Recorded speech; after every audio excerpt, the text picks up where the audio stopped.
आदरणीय state unit के अध्यक्ष श्री आर के कलसोत्रा जी, श्री रमेश उत्तमा जी और जितनी भी टीम है कॉन्फेडरेशन की, मैं सबको मुबारकबाद देता हूं, क्योंकि आज ये मातमी का दिन है, ये खुशी का दिन नहीं है, ये हमारे अफसोस का दिन है। आज एक दिन में साल के 365 दिन में से एक दिन में हम इनकी जो आइडियोलॉजी थी, इनके जो ख्यालात थे, उनको आगे ले जाने और उनको उजागर करने की बात करते हैं, उनको याद करते हैं। जहाँ तक हम जो लोग हैं, जो बहुजन समाज है, बहुजन का मतलब ये नहीं कि बहुजन का मतलब शेड्यूल कास्ट है, शेड्यूल ट्राइब या ओबीसी है।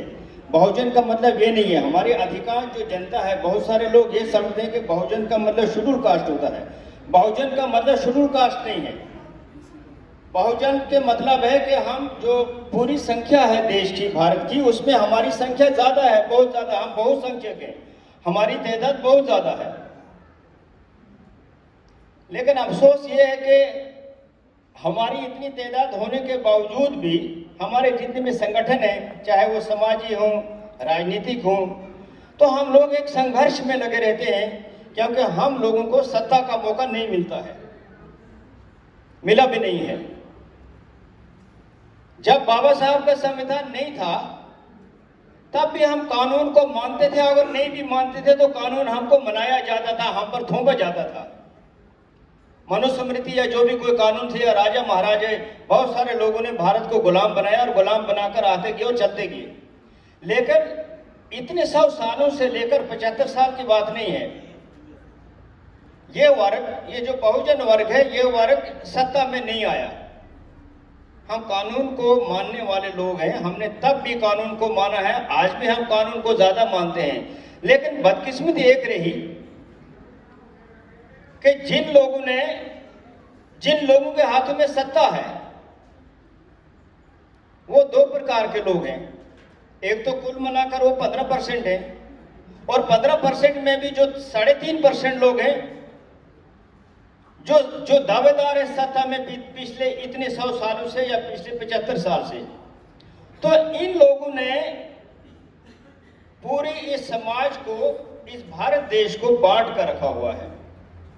एक तरफ से वो 15% के लोग हैं, और दूसरी तरफ से हम बहुसंख्यक या बहुजन लोग हैं, जिनकी संख्या 85% है।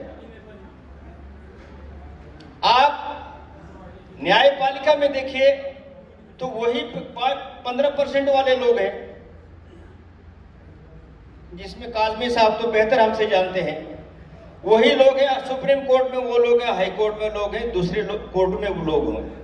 आप मीडिया में देखिए, वही बहुसंख्यक, वही 15% वाले लोग हैं, और हम बहुजन वाले तमाशगीर बने बैठे, हम तमाशे देखते रहते हैं। और एक मजेदार बात मैं आपको और बताऊं, क्रिकेटर जो है, क्रिकेट खेलने वाले खिलाड़ी हैं, उनमें भी वही लोग हैं, उनमें भी हमारे बहुजन लोग नहीं हैं, उनमें भी हमारे लोग नहीं हैं। राजनीति में देखें, आप देखें, एक और बात है, इसमें कई लोग आप नाराज भी हो जाएंगे, मैं आपसे माफी मांगता हूं। बहुत सारे लोग इंडिया अलायंस से मिले हैं और एनडीए से भी मिले हैं, और दोनों एक ही मां के दोनों बेटे हैं, एक ही के सिक्के के दोनों पहले, इंडिया अलायंस, इंडिया ब्लॉक भी और एनडीए भी। एन भी दोनों में है, डी भी दोनों में है, और आई भी दोनों में है। आप देखिए, एक प्रस्ताव जो रखा है कलसोत्रा साहब ने कि जन आंदोलन होना चाहिए। इससे पहले कि मैं अपनी बात को समाप्त करूं, जन आंदोलन की हम पूरी अपनी दिलो जान से समर्थन करते हैं, ये एक बहुत बड़ी अच्छी बात है। लेकिन इसके साथ मेरा भी एक प्रस्ताव है छोटा सा, कि जो ही 4 तारीख को गिनती होती है, जिसका इंतजार हर आदमी को है, तो 4 तारीख को ये जितनी भी संस्थाएं हैं, जिसमें कॉन्फेडरेशन का बड़ा रोल है, और दूसरी जितनी भी सामाजिक संस्थाएं हैं, हमारी भी एक मीटिंग होनी चाहिए कि हमने क्या करना है 4 तारीख के बाद।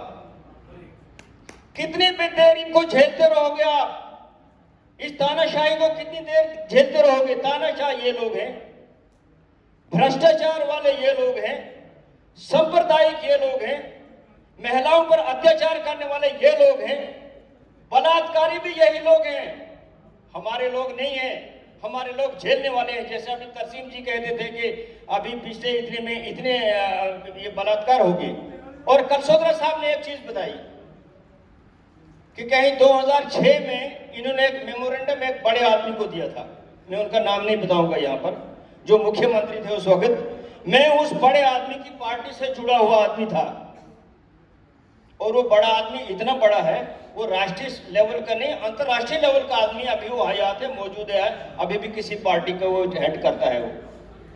तो उस पार्टी में मैं इसलिए जुड़ा कि वो मेरे इलाके का था। मैं बड़े दूर दराज इलाके, डिस्ट्रिक्ट डोडा एक भलेस इलाका है, वहां का रहने वाला हूं। मैंने ये नहीं देखा कि इस आदमी की पार्टी क्या है, पुरानी पार्टी क्या थी या नई क्या थी, मुझे उससे लेने देने कोई नहीं था। मैंने कहा ये मेरे पंचायत के साथ साथ हम दोनों इकट्ठे रहते हैं, तो कहीं हमारी बात सुन लेगा, कहीं हमारा काम बन जाएगा। जनाब 2022 सितंबर में, अक्टूबर से मैं जुड़ा उनके साथ, उस शख्स ने कभी भीमराव जी का नाम नहीं लिया।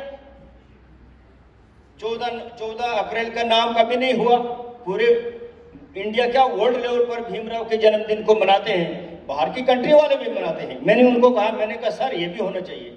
और वो मुबारकें देते रहे कड़वा चौथ पे, लोहड़ी पे, होली पे, हर चीज पर। कहीं पर आदमी मर गया वहां तो जाते, किसी का गाय या बैल मर गई वहां भी जाते मातम कुर्सी पर, लेकिन भीमराव का नाम उस आदमी नहीं लिया। और मैं 6 महीने से मैंने पार्टी से त्याग पत्र दिया है, किसी को मालूम नहीं है, मैंने इस चीज की पब्लिसिटी नहीं की। And I have resigned from that particular party. अभी मैं आजाद हूं, मैं किसी पार्टी से मुंसलिक नहीं हूं। हाँ, मेरी एक संस्था है लोक अधिकार मिशन। तो कलसोत्रा साहब, हम आपके साथ शाना बिशाना जुड़े हुए हैं, बात बड़ी लंबी हो जाएगी। बड़े वक्तों ने बोला है, लोग थक भी गए हैं, इनके चेहरे मुरझा गए हैं, खाना भी खाना चाहते हैं। अब मेरी यही गुजारिश है कि एक प्रस्ताव मेरा छोटा सा ये है कि 4 जून के बाद भी एक ऐसी मीटिंग हो कि करना क्या है।